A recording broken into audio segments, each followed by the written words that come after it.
예, 걸리면 죽는다 류여야 교수 모시겠습니다. 안녕하세요. 네, 안녕하세요. 네, 정준길 변호사 모시겠습니다. 반갑습니다, 여러분. 네, 지금 내란죄 몰이가 정말 광풍처럼 지금 진행되고 있습니다.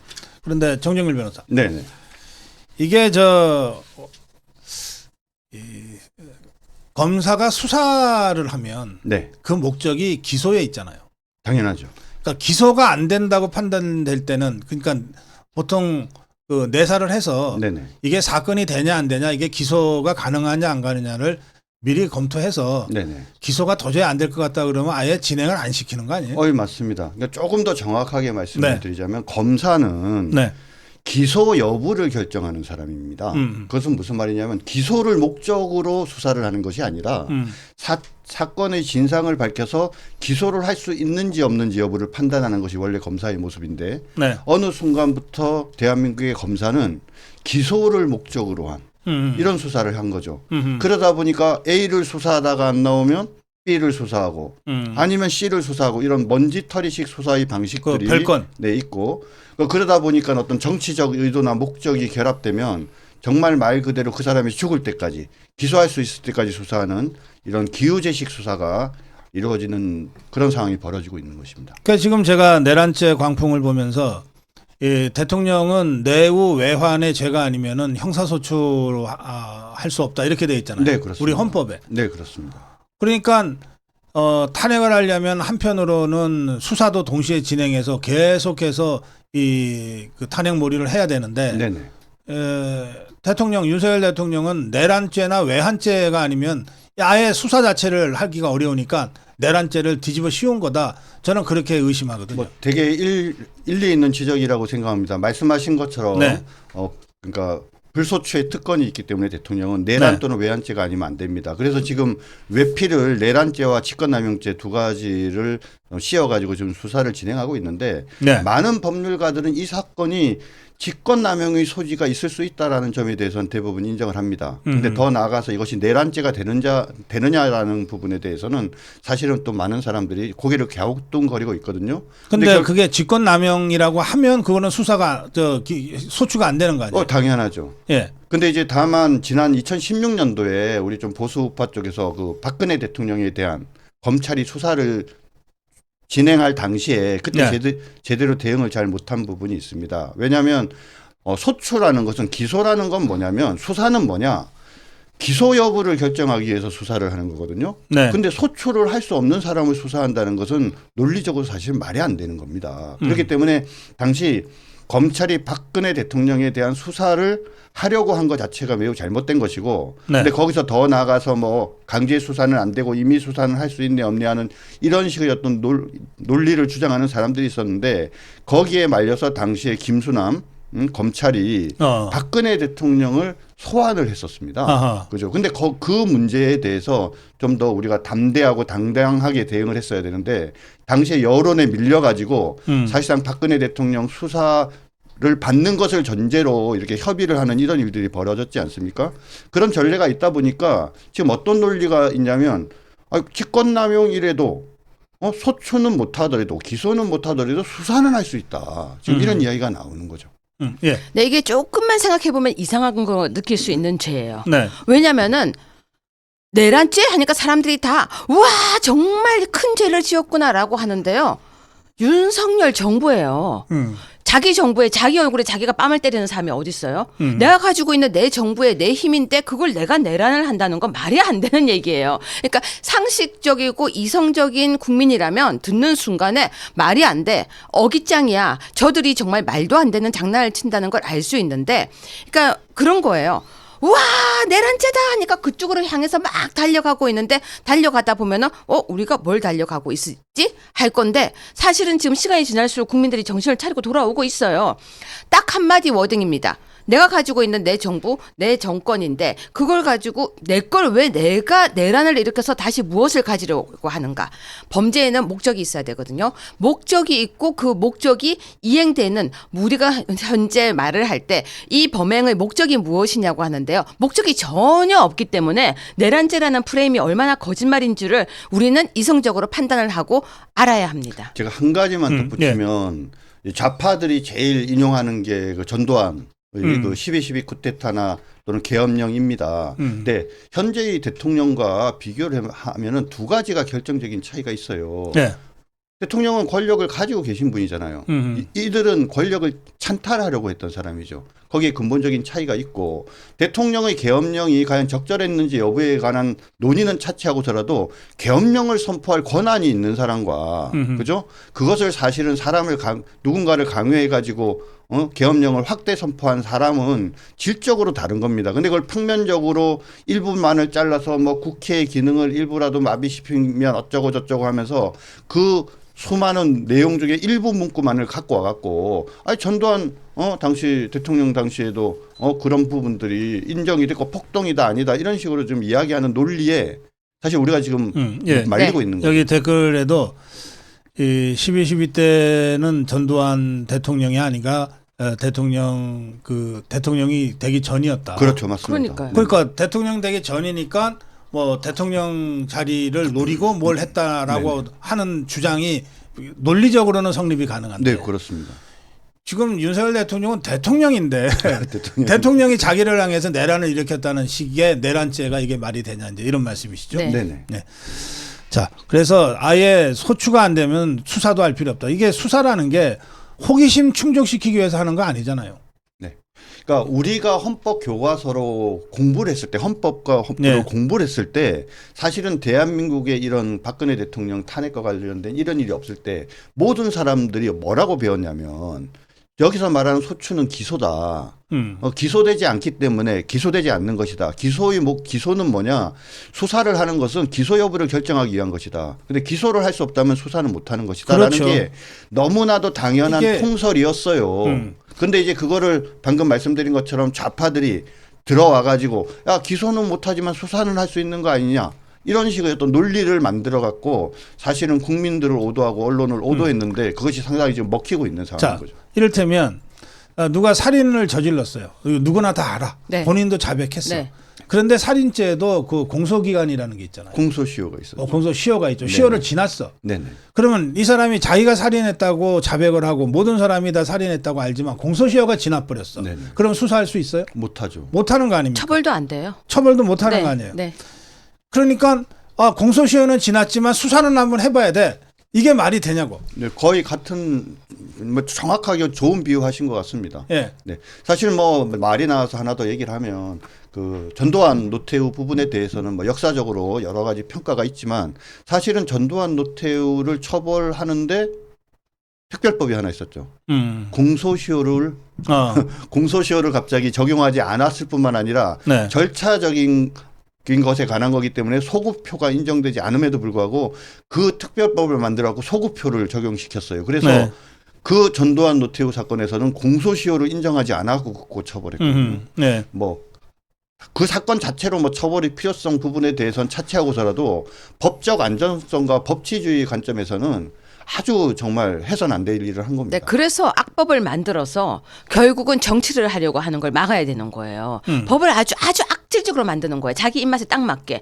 지금도 민주당에서 만들고 있는 법들이 어떻게 하면 이재명을 잘 구할까 하는 이재명 구하기 법들을 만들잖아요. 그런 것처럼 그래서 우리 국민들이 법을 만들고 있는 거에 세심하게 관찰하고 그리고 거기에 대해서 이야기를 해야 되는데 악법 만드는 게 지금 다 놓쳐지고 있습니다. 그리고 이제 내란죄를 지금 덮어 씌우고 있는데 그게 이제 두 가지잖아요. 이제 많이들 아시지만 그래도 이거 계속 말씀드려야 돼요. 네네. 하나는 국헌문란의 목적이 있어야 돼. 목적범이다. 네. 없었습니다. 근데 그게 없다는 거 아닙니까? 네. 지금 두 분이 그 네, 말씀 네. 쭉 하셨어요. 네. 네네. 또 하나는 폭동이 있어야 돼.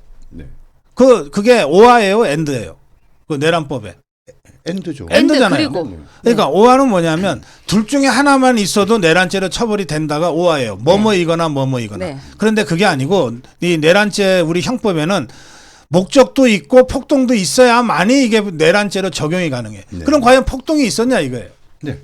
폭동이라는 건 뭐예요? 지금 여기서 말하는 폭동은 법률적으로 어떤 걸 의미합니까? 그러니까 지금 이제 소요죄라는 제명을 하나 말씀을 드려야 됩니다. 네. 형법 114조인가에 소요죄라는 게 있는데 소요죄가 말 그대로 집단이 이런 폭행 또는 협박을 하는 그런 행위를 하는 걸 말합니다. 단체로. 네. 그러면 그것은 어느 정도냐, 그죠? 여기서 말하는 이 내란에서의 폭동과 소요죄에서의 소요를 비교를 해보면 적어도 폭동은 소요보다는 높은 수준이어야 되지 않겠습니까? 더 무겁게 처벌하니까. 예, 그럼 소요는 어느 정도 돼야 되느냐? 막 떼거지로 몰려다니면서 다수의 위력을 으로 어떤 사회의 어떤 이런 질서나 이런 거를 좀 이렇게 해할 정도의 어느 정도 수준에 이르러야 되는 거거든요. 네. 그러니까 흔히 얘기하는 뭐 노총이 사실은 집회 시위하면서 불법 저지르는 거는 거의 소요죄 수준이에요. 걔네들이. 네. 근데 그것보다도 훨씬 더 높은 수준이 돼야만 폭동이 된다. 그냥 이렇게 간단하게 생각하시면 됩니다. 그러면 네. 그날 있었던 상황 가운데에서 그런 수준의 폭동이 어디에 있었습니까? 계엄령이 있어서 군인이 출동했다고 그게 폭동이라고 하는 게 그게 말이 됩니까? 그게? 네. 자, 그래서 지금 저 좌파들은 지금 내란죄를 어떻게든 뒤집어 씌우려고 하지만 이 내란죄는 법리적으로 적용이 안 된다. 네. 그게 이제 저희들 생각이고 네. 또 다수 법조인들의 생각인 것 같습니다. 맞습니다. 지금 겁이 나서 말은 못하지만 대다수 법조인들이 아니 법전을 조금이라도 본 사람이면 네. 그렇지 않나요? 이 광풍이 막 몰아칠 때는 사람들이 혼자 또는 한두 사람이 아니다라고 말하기가 참 어렵지 않습니까? 네. 사실 그래서 이 사건에 있어서 뭐 앞으로 탄핵 재판이나 또는 형사 수사 또는 재판이 신중하게 가야 된다라는 부분이 뭐 증거법적으로 법치주의 관점에서 냉정하고 차분하게 평가해야 된다는 면도 있지만 이 일진 광풍이 지나고 진실이 드러나면 사람들이 조금 냉정하고 차분해지면 그렇죠. 지금 이렇게 일방적으로 이렇게 몰아서 이렇게 생각하지 않으면 뭔가 잘못된 것처럼 돼버리지 않습니까 지금? 저는 이거 정말 제가 이제 단언하고 확신하고 있는 것인데 이게 뭐냐면 8년 전에 박근혜 대통령 탄핵 심판이 특검의 수사 네. 그리고 그 당시에 유포됐던 수많은 가짜 뉴스와 괴담이 다 사실이 아닌 걸로 밝혀진 다음에 탄핵 심판이 이루어졌다면 네. 무조건 저는 기각이었다고 생각합니다. 예, 맞습니다. 그렇기 때문에 민주당과 그쪽에서는 아주 빠르게 가자라고 계속 얘기를 하고 있습니다. 신속하고 빠르게 가자라고 하는데 사실 우리는 무죄 추정의 원칙이라는 것이 분명히 있거든요. 예. 그래서 형사적으로 만약에 조사를 받을 게 있으면 형사 조사를 우선시하는 게 맞는데도 불구하고 예. 탄핵 재판을 빠르게 가자라고 옛날 박근혜 대통령 때와 똑같은 모습으로 지금 가고 있어요. 그렇기 때문에 우리는 그들이 빠르게라고 이야기할 때 그들은 지금 이 광풍 속에서 빨리 해치우려고 하는구나. 왜냐면은 혹세무민이야 사람들을 정신없이 한 다음에 거기에 마취된 상태로 가려고 하니까 정신을 바짝 차리고 빠르게라고 이야기하는 사람들을 바로 이상한 사람이라고 생각하면 될 것 같아요. 저 좌파들이 구사하고 있는 작전이 그거 아닌가요? 일단 헌재를 막 탄핵머리를 해가고 탄핵을 일단 시켜놔. 그렇죠. 그 다음에는 내란죄가 인정이 되고 안 되고는 상관없어. 네, 상관없죠. 맞아요. 네. 이미 탄핵돼서 조기 선거가 다시 이루어져서 대통령 새로 뽑혔는데 네. 그때 가서 윤석열 대통령이 탄핵죄가 아니었구나. 아니었어? 뭐 그러면 뭐라는 줄 아세요? 네. 탄핵은 그냥 넘어가자. 탄핵을 강을 건너자. 새로운 정부가 들었으니까. 이렇게 얘기하죠 또. 지금 저 좌파들이 지금 그 작전 갖고 지금 네. 밀어붙이는 거 제가 아닙니까? 하나 여기서 꼭 우리 시청자 여러분들께 말씀드리고 싶은 게 좌파를 만나면 이렇게 물어봐야 돼요. 지금 대통령께서 탄핵 소추가 돼서 시끄러우니까 빨리 세상이 위태롭고 불안하고 이러니까 빨리 의사결정을 해야 된다라고 말씀을 하는데요. 자, 이 상황이 불안한 상황이냐? 아니면 대통령께서 탄핵 재판을 했는데 유죄가 났어요. 그러니까 탄핵이 됐어. 근데 나중에 내란이 인정이 안 됐어요. 그래갖고 결국은 다시 재심을 해가지고 이런 어떤 상황이 진행되거나 또는 더 나아가서 빨리 했는데 나중에 보니까 내란이 실질적으로 이 탄핵이 나중에 됐는데 결국은 나중에 뒤집혀지는 상황이 됐는데 그 사이에 이미 대통령 뽑았잖아요. 그럼 어떡하죠? 그 두 명의 대통령이 생기는 두 명의 대통령이 있으면 이중 권력 어떻게 상태가 되는 거죠? 그러면은 그 이후에 아무튼 탄핵이 된 다음에 대통령을 뽑았으니까 그 이후의 절차는 정당한 거 아니냐. 그러니까 뭐 다시 무효가 됐더라도 대통령이 이전에 윤 대통령이 그러면 양보해야 된다 이렇게 말할 수 없는 거 아닙니까? 실제로 2명의 대통령이 그래서 나온 경우들이 있어요. 네, 남아메리카 맞습니다. 경우에. 아, 외국에 있었어요? 예. 그래서 서로가 자기가 정통성이 네. 있다고 주장하고 그랬던 경우도 있어요. 그게 네. 그 정치적 혼란은 정말 상상할 수가 없어요. 어느 상황이 더 대한민국을 혼란스럽고 국민들을 혼란스럽게 만들 것이냐라고 생각을 해보면 저는 후자가 훨씬 더 혼란이 클 거라고 이제 생각합니다. 그렇게 따지면 가처분을 해야 되는 거죠. 그렇죠. 왜냐하면은 지금 이렇게 해서 국익에 뭐가 도움이 되냐는 거죠. 이건 국익에 현저한 손해가 있는데 박사님 근데 제가 요즘 듣는 얘기 중에 되게 재밌는 얘기가 하나 있어요. 예. 좌파 보고 좌파라면 제일 싫어해요. 너 좌파잖아. 그럼 뭐라는 줄 아세요? 자기 보수래요. 자기가 보수래요. 저는 요즘요. 예. 분명히 좌파들한테 좌파라면 싫어합니다. 예. 그거는 뭐냐면요. 이제는 대한민국의 대세가 좌파라고 생각하는 거예요. 좌파의 가치를 지키는 사람이니까 보수죠. 그러니까 그렇게 얘기하면 너무 어려워서요. 말로 그렇게 하면 어려워요. 그냥 간단하게 너 좌파 아니야. 저는 이렇게 얘기했어요. 좌파라고 네. 얘기했어요. 자, 리아님이 박사님 오늘 스태프분들 고생 많으실 텐데 따뜻한 차라도 준비해 주세요. 감사합니다. 하시면서 슈퍼챗 하셨네요. 고맙습니다. 저희들 다 오늘 광화문으로 나갈 거기 때문에 리아님 후원하신 슈퍼챗으로 따뜻한 차 잘 마시겠습니다. 자, 아까 류혜 교수가 가처분 신청 말씀 잠깐 하셨는데 네네. 제가 어제 전해드렸습니다만 지금 직무정지 상태에 있는 상황에서 직무정지 해제 가처분 신청을 하잖아요. 그리고 네. 실제로 그것이 인용되는 경우들이 많잖아요. 네. 윤석열 대통령 경우는 어떻게 될 것 같습니까? 지금 현재 그 감사원장 그리고 또 중앙지검장이 이미 그 직무정지 해제 가처분 낸 거로 알고 있습니다. 네. 충분히 법리적으로도 그렇고. 네, 이창수 지검장 그렇게 네네, 했죠 지금. 그렇습니다. 예. 그러니까 이제 이렇게 생각하시면 돼요. 그러니까 우리 시청자 여러분이 상식적으로 볼 때, 자 어떤 이 탄핵제도라는 건 한마디로 뭡니까 징계예요, 징계. 근데 징계인데 뭐 파면밖에 없는 거예요, 한마디로 얘기를 하면. 자 그러면 어떤 징계 절차를 진행하는데 만약에 파면이 됐어요. 그럼 행정 절차를 일반 공무원의 경우에 행정 절차를 진행을 하는데 보통 파면을 당한 사람이 거기에 대해서 이의를 제기해서 소를 제기하면서 그러니까 효력정지 가처분이라는 것을 하거든요. 그러면 거의 100% 받아들입니다. 일단 일은 하면서 그렇죠. 재판해라. 그러니까 본인이 파면 당했지만 파면의 효력을 정지시키면서 일을 하면서 최종적으로 판결이 날 때까지 그 지위를 유지해나 역할을 유지해 주는 것이 일반적이거든요. 네. 그럼 왜 그렇습니까?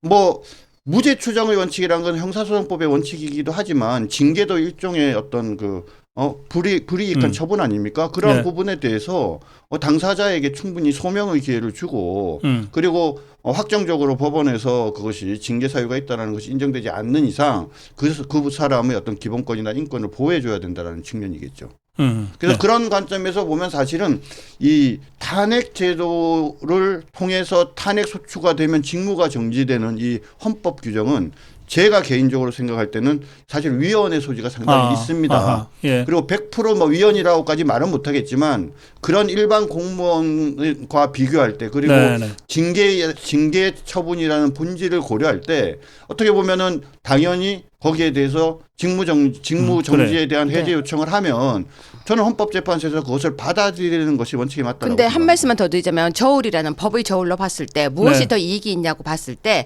대통령이 직무가 정지되는 것이 더 이익이냐 아니면 직무가 정지되지 않고 직무를 그대로 하는 것이 더 이익이냐를 봤을 때 지금 현재 트럼프라는 대통령이 새로 취임을 하기 때문에 국익을 보면은 당연히 현직 대통령으로 국익을 위해서 외교하는 것이 더 맞다라고 볼 수 있는 거죠. 네. 그렇기 때문에 가처분은 인용 가능성이 크다고 우리는 보고 있는 한 거죠. 가지 더 덧붙이면 아니 그래서 대통령 직무가 정지되면 지금 그 민주당에서 얘기하는 것처럼 헌법재판소 재판관 3명 임명할 수 있잖아요. 예, 그 자기네들이 임명이 원하니까 자꾸 뭐 직무 풀고 임명하라. 직무대행은 못해도 대통령은 할 수 할 수 있으니까. 있으니까요. 그렇게 그냥 하면은 오히려 정상적으로 세상이 돌아가지 않겠습니까? 그래서 이 윤석열 대통령 측에서 직무정지 해제 네. 가처분 신청을 적극 검토할 필요가 있다. 네, 네, 맞습니다. 네, 그렇게 일단 정리해 놓겠습니다. 하나를 사실은 좀 더 말씀을 드리면 예, 지난 박근혜 대통령 재판에서 우리 쪽이 실수한 가장 결정적인 것이 뭐냐면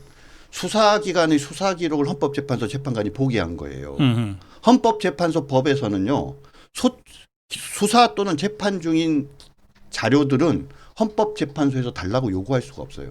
그러니까 이건 무슨 말이냐. 당시에 박근혜 대통령이 탄핵당한 결정적인 이유가 뭐냐면 K스포츠 재단과 미르재단 관련된 강요죄 수사 기록이었어요. 그 수사 기록을 근거해서 징계를 했었거든요. 그러니까 탄핵을 했었는데, 자 그럼 현재 박근혜 대통령, 아니 그러니까 윤석열 대통령 징계를 좀 탄핵 재판에서 결정적인 증거가 뭐가 되겠습니까? 경찰, 검찰, 공수처에서 조사하고 내란 수사 이 기록. 내란 수사의 자료들이 바로 핵심적인 증거예요. 뭐 우리 박사님 여기서 방송에서 여러 번 말씀하셨지만 무슨 신문 쪽 그거 갖고 안 되는 거 아닙니까? 예. 그 자료들이 가야 되는데 그 자료가 원칙적으로 가면 안 되거든요.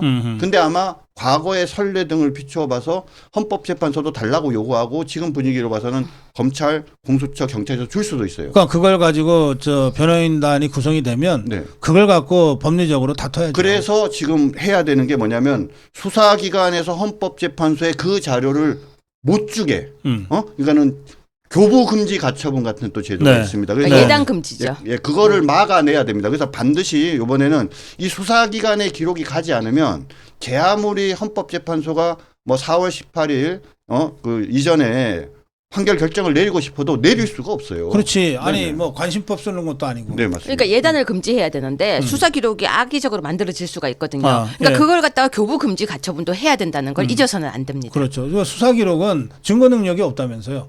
그러니까 나중에 이제 공판 중심주의이기 때문에 공판에 가서 증거 인구를 해야 되거든요. 수사 기록은 네. 그냥 경찰에서의 수사 네. 또는 검찰에서의 수사 기록에 불과한 거지 네, 네. 그게 유죄 증거는 아니잖아요. 네, 그렇습니다. 근데 그걸 가지고 헌법재판관들이 먼저 읽고 예단을 갖고서 그럼요. 탄핵 심판하면 말도 안 되는 거지. 그래서 우리가 그거를 잊지 막아야 않아야 된다 돼요. 이거지. 잊지 않고 그걸 반드시 막아야 됩니다. 알겠습니다. 자, 그런가 하면 이제 석동현 변호사가 그 윤석열 대통령의 조력자라고 하면서 언론에서 이제 윤석열 대통령의 심정을 얘기했는데 그걸 더불어민주당에서 내란 선동 선전이다라고 고발하겠다고 나섰어요. 이거 어떻게 봐요? 근데 이렇게 따지면요, 김어준은 지금 고발을 엄청 당해야 돼요. 아니 그 김어준이 고발 당해야 맞지. 아니 똑같이 잣대를 대면요, 내랑 동조 요즘요. 너무 창의적인 제목이 많이 나와요. 죄명이요. 한 번도 배워보지 않은 제목들이 내란 동조 선전 주장이라고 하는데 그렇게 따지면 김어준은요 거의 한 트럭의 고소장을 받아야 되거든요. 그런데 지금 현직 선임계를 낸 변호사도 아니에요. 개인적으로 얘기를 할 수도 있어요. 근데 그 부분을 가지고 내란 동조 선전 주장이라고 하면은 우리 방송에도 다 이렇게 따지면 방송원도 다 그럴 수 있다는 얘기예요. 아니 그러니까 석동현을 고발할 거면은 고성국도 고발해야지.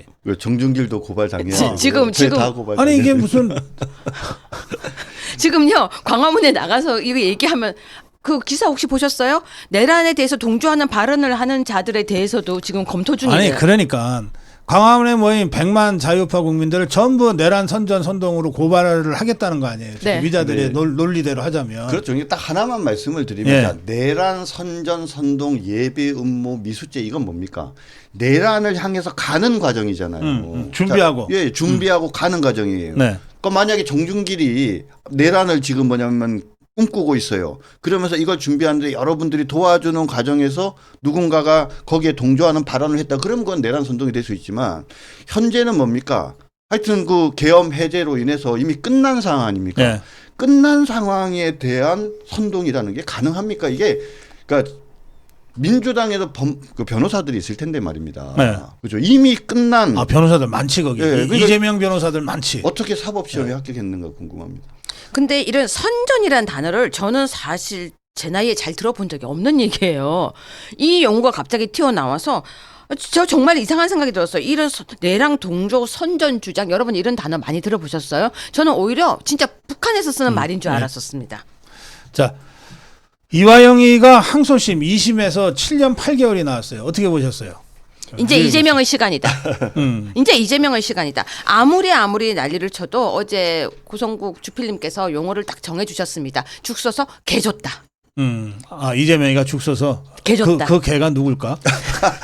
요새 우원식이 뭐 예. 이렇게 할컴할컴 너 눈치를 살피는 것 같은데. 네. 음. 네. 하여튼 죽 서서 해줬다. 이재명의 시간이다. 네. 제일 중요한 건 이제 두 가지죠. 하나는 네. 정치자금법 위반이 있었고 하나는 북한 관련돼서 800만 원 대납한 부분인데 후자 800만 달러 부분이 이제 유죄로 인정됐고 그것이 공범으로 기소돼 있지 않습니까? 그리고 혐의와 증거가 똑같다면서. 네네, 이 이화영이한테 적용된 혐의와 증거가 이재명이한테도 똑같다면서. 그들이 좋아하는 수괴는 이재명이잖아요. 그죠? 그들이 좋아하는 단어인 수괴의 대상자가 이재명이니, 그러니까 뭐 형량이 두 개가 합해진 거지만 주된 것이 뭐 후자니까 그러면 적어도 이재명이 이화영이 항소심에서 선고받은 형만큼은 나오지 않겠습니까? 그죠? 네. 그리고 사실 이게 큰 문제가 하나 있습니다. 헌법 제84조에 우리가 지금 계속 얘기하는데 대통령이 재판 내란이나 외환죄를 제외하고는 재직 중 형사상 소출을 받지 않게 돼 있어요. 여기서 말하는 소출은 뭐냐? 기소를 당하지 않는다. 다시 말하면 수사를 당하지 않는다라는 얘기예요. 자, 그럼 재판은 어떻게 되죠? 여기에 대해서 재판이 포함된다라고 지금 주장하는 사람들도 있지만 실제로 의회의 많은 사람들은요. 이거는 뭐냐면 그 수사나 기소가 되지 않는다는 것이 진행되고 있는 재판은 받아야 된다라고 얘기를 한단 말이에요. 자, 그러면 지금 이재명이 말입니다. 지금 룰루랄라 하고 있는 거예요. 그러면서 나중에 그들은 이 조항을 들어서 소출을 못하니까 재판도 하면 안 된다라고 하면서 재판을 정지해야 된다라고 주장을 하겠지만 재판이 진행이 되면은 그 뭐 몇 개월 하지 못하고 다시 우리 재선거해야 되는 상황이 벌어질 수 있는 거죠. 네. 근데요, 참 신기한 건 이재명이 지금 재판도 여러 개가 있고 정가도 많거든요. 그럼에도 불구하고 이재명을 구속 재판하라는 말도 안 나오는 게 전 너무 특이해요. 이재명이 무슨 치외 법권도 아닌데요. 근데 대통령에 대해서는 계속해서 소환장 한 번 보내고 두 번 보냈다. 이제는 체포영장 발부한다. 이런 말을 하는 것 자체가 사실은 그들이 아주 악의적으로 프레임을 끌고 가는 거라고 저는 봅니다. 이재명부터 구속하라. 예. 이 가짜 뉴스가 지금 범람하고 있는데 지그들끼리 치고받고 하네요. 제가 오늘 아침 뉴스가 하나 있었어요. 예. 권성동 대표께서 한동훈에게 물병 던지고라는 녹취록이 지금 가짜 뉴스라고 가짜 뉴스다. 강경 대응하겠다고 나오거든요. 근데 이렇게 앞뒤를 교묘하게 잘랐대요.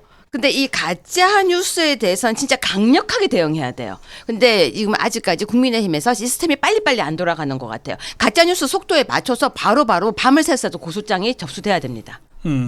아니 그 국민의힘 전부 108명 다 합쳐봤자 저 오상종 이종배만 못해. 아이, 그럼요. 예.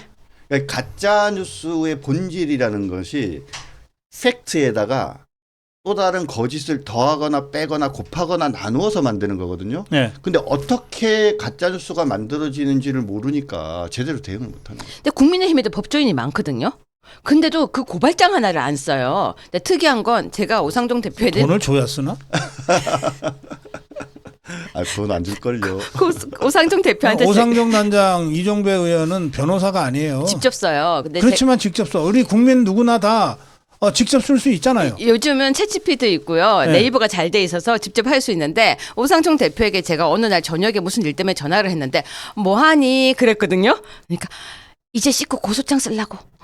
그러니까 저녁마다 하는 일이 고소장 쓰는 거예요. 이러는 거예요. 그렇게 국민이 열심히 하고 있는데 참 이 부분은 안타깝습니다. 최근에 오상종 그 단장이 고발한 사건 중에 되게 의미 있는 고발 사건이 하나 있습니다. 네. 불법 체포 감금 고발이 있습니다. 저기- 내용의 취지는 뭐냐면 긴급 체포, 검찰과 경찰의 긴급 체포가 불법 체포 감금이라는 거예요. 뭐 자세한 내용을 다 말씀드리긴 어렵지만 긴급 체포의 요건이 되게 법이 바뀌면서 엄격하게 됐기 때문에 객관적인 기준으로 봤을 때 요건으로 봤을 때는 절대 그 긴급 체포 요건에 해당하지 않습니다. 그래서 고발을 우종수 국수본부장하고 네네. 박세현 네, 맞습니다. 검찰 특수본부장 예. 그 두 사람 고발했죠. 예, 근데 이게 그걸로? 왜 의미가 예. 있느냐? 지금 좌파들이 뭐라고 얘기합니까? 아니 계엄령에 계엄 요건에 해당하는지 여부에 대해서 대통령 요건에 해당하는지 않는데 했다라고 자꾸 얘기를 하지 않습니까? 근데 그 긴급 체포와 관련돼서는 결국 긴급 체포를 할지 말지 여부에 대한 판단은 기본적으로 검사에게 있다, 수사기관에게 있다라는 것이 대법원의 입장입니다. 같은 맥락으로 그러니까 그 사건에서 만약에 불기소나 불송치 결정을 한다면 너무나도 당연히 이 계엄령에 대해서 대통령으로서 국가 원수로서 국가 안위를 위해서 그런 결정을 한 부분에 대해서는 네, 또 당연히 논리가 되겠죠. 예. 자, 마지막 주제로 갈게요. 예, 국민의힘이 지금 아직도 비대위원회를 구성을 못 하고 있어요. 뭐 이미 일주일 이상 늦어졌으니까 하루 이틀 급하게 한다고 해서 뭐 될 일은 아닌 것 같고 오히려 이미 시간이 이 정도 흘렸으면 제대로 된 비대위를 구성하는 것이 맞겠다 이런 생각까지 저는 하게 되는데 이 문제 관련해서 두 분 어떤 생각이십니까? 류혜 교수 최고위원도 한번 하셨었잖아요. 네, 비대위원이 구성되었을 때 지금 제일 먼저 해야 될 일은 저는 탄핵 저지를 할 수 있고 그 정도로 강력하면서 또 우리 광화문에 있는 애국 보수 우파, 진짜 자유 우파에 대한 끌어안을 수 있는 마음이 아니라 함께 갈 수 있는 마음이 저는 그러니까 자꾸 끌어안는다고 표현을 하는데 저는 끌어안는다는 표현을 되게 안 좋아해요. 이제 함께 간다는 그러니까 우리 국민의힘이 이제는 우리 자유우파와 함께 같이 갈 수 있다라고 생각을 하는 분이 이제는 강력하게 나왔으면 좋겠어요. 그리고 가짜 뉴스에 대해서 진짜 즉각 대응할 수 있는 분이 나오셔야 한다고 저는 생각을 하는데 빨리가 아니라 정말로 일주일 더 기다릴 수 있으니까 그만큼 무장된 사람이 나서 주셨으면 좋겠어요. 네, 정직을 변호사. 거듭 말씀드리지만 현재 국민의힘에 있는 국회의원들은 아직도 정신머리가 없는 것 같아요. 비대위가 왜 만들어졌으며 이 비대위가 뭘 해야 되는지부터 생각해야 되는 거 아닙니까? 누구를 할 건가는 그 다음 문제예요. 비대위가 현재 가지는 만들어진 이유와 무엇을 해야 되는지를 명확하게 보면 그리고 앞으로 어떤 역할을 해야 되는지를 먼저 정리를 하면 자연스럽게 거기에 걸맞는 사람이 누군가라고 하면 답이 쉽게 나오거든요. 근데 맨날 한다는 게 아예 그냥 원외는 안 되고 원내고 뭐 선수는 좀 있어야 되고 그다음 원내대표랑 뭐 둘이 가야 되냐 뭐 통합해서 가야 되냐 이런 아주 지역적인 얘기들을 하니까 누가 현재 상황에서는 누가 비대위원장이 되더라도 제대로 된 자기 역할을 하기 어려울 것 같다라는 우려가 높습니다. 민주당은 다 여의도에 다 나가고 광화문에 다 나가고 의원들이 다 나가는데 국민의힘의 의원들은 안 나가요. 그러니까 민주당은 다 나가요. 안 나가고 뭐 한대? 지역구 가겠죠. 지역구. 예. 지역구가 있구나. 그리고 지역구 가면 또 이제 사람들이 막 뭐라 그러니까 이제 숨어 지내는 거죠. 그러면서 조용히 지역 민심을 듣는다 그러고 있지 않겠습니까? 아니 정말 민주당은 다 나가 있거든요. 다 나가서 똘똘 말고 막 이렇게 버들버들 떠는 모습 하면서 정말 이게 똘똘 말고 막 우리도 이게 합니다 이러고 있는데 국민의힘 의원들은 아무도 안 보입니다. 정말 이제 정신 좀 차려야 될 것 같아요. 네, 마무리 한 말씀씩 듣겠습니다. 정진글 변호사. 네. 뭐 저는 그 마무리할 때 하세요. 예. 먼저 하세요.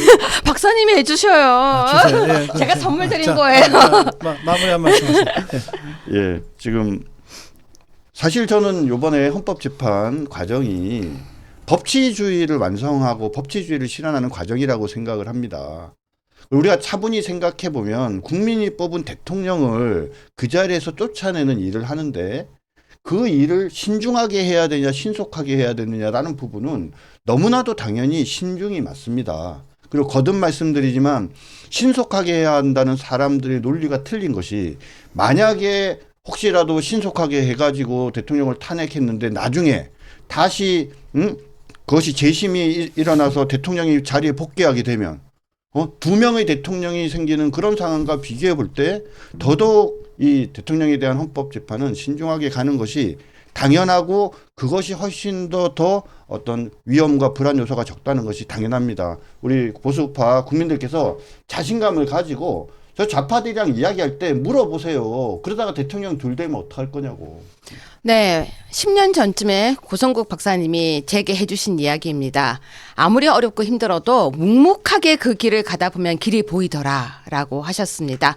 맞을 때는 맞을 만큼 맞아야 맷집도 생긴다고 합니다. 각자의 자기 자리에서 지금 잘 견고하게 버티는 것이 지금 우리가 할 일인데요. 저는 아시아투데이 아투 방송에서 5시에 항상 제자리를 지키면서 여러분에게 안방 같기도 하고 아랫목 같기도 하고 그리고 정말 여러분들이 들어오셔서 정론 그리고 가짜뉴스를 타파하는 그 자리를 제가 만들고 있습니다. 5시 아시아투데이 아투 방송에서 여러분들에게 제 자리 잘 지키면서 여러분들이 무엇을 해야 될지를 제가 계속 제시하면서 걸어가겠습니다.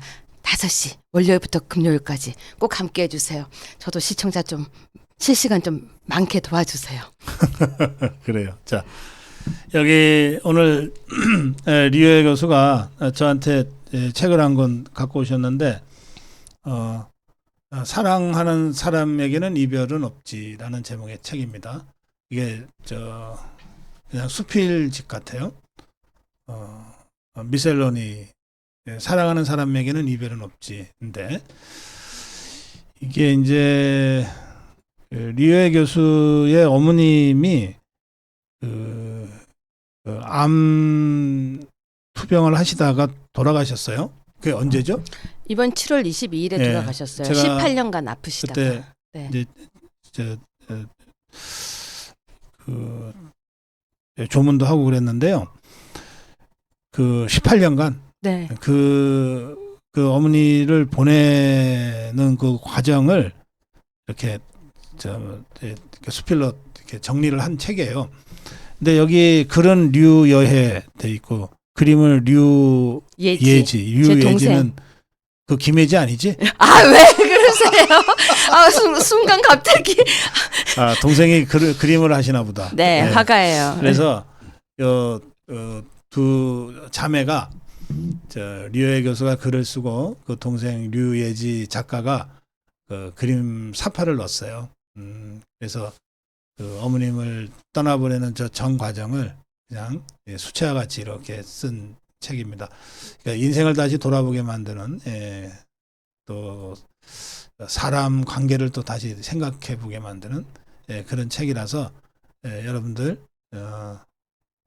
이번 추운 겨울에 류여해, 류예지 두 자매가 쓴 어머님을 떠나보내면서 기록한 이 책을 한 권씩들 이렇게 한번 보시면 어떨까 그렇게 생각해서 제가 전해드리겠습니다. 요거 댓글창에 좀 올려주시고요. 네. 자, 제가 오늘 한 말씀만 네, 하나 그러세요. 드릴게요. 사실 제가 되게 부러웠던 게 있습니다. 좌파들은 책을 하나 딱 내면요. 되게 이게 일사불란하게 한 권씩 딱 해서 교보문고의 순위가 딱 올라가요. 순위가 올라가는 순간 매대에 진열이 돼요. 매대에 진열이 되면 더 순위가 올라가요.